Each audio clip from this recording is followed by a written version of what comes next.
Халқымыз ежелден бала тәрбиесіне ерекше мән берген. Оның айқын дәлелі сәби шыр етіп дүниеге келген сәттен бастап есейгенге дейін орындалатын салт жоралғылар. Солардың бірі тұсаукесер. Тұсаукесер қаз-қаз басқан сәбидің үлкен өмірге жасаған алғашқы қадамы. Сәбидің алғаш қадам жасаған сәтінде әр шаңырақта ұлан асыр той болады.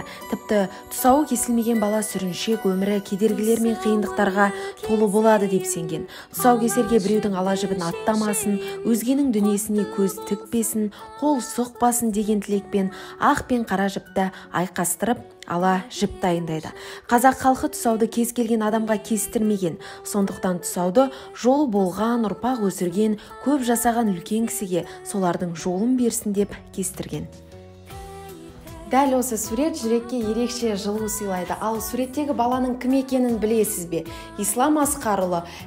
Осыдан 23 жыл бұрын исламның тұсауын тұңғыш президенттің өзі кескен. Ендеше біз бүгін исламның апасына келдік.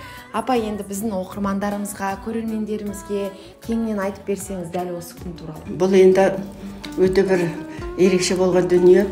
Біздің мына Өскемен бойынша достық үйін ашылу рәсімі болатын болды.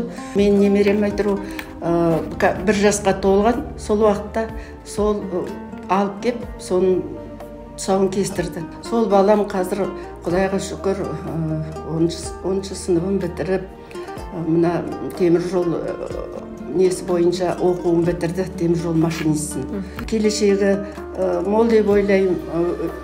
Елбасымыз Нұрсұлтан Назарбаев қолына алған бала жаман болмайды деп ойлаймын. Ислам 18-ге толғанда елбасының өзі шақырды деп және бір сөзіңізде айтып қалдыңыз ғой. Сол кезде кітап сыйға тартыпты, сол кітап туралы айтып берсеңіз, және алғашқы бетінде исламға арналған сөз жазылған дейді. Сол туралы айтып берсеңіз бізге. Өзінің Назарбаев өзінің қолтаңбасы қойылған кітап, сол жақсы сөздер, жақсы сөз жармырыс дейді ғой, енді соның сөздерін бәрі жазылғанын барлығын оқып, бәріміз керемет әсерде болдық.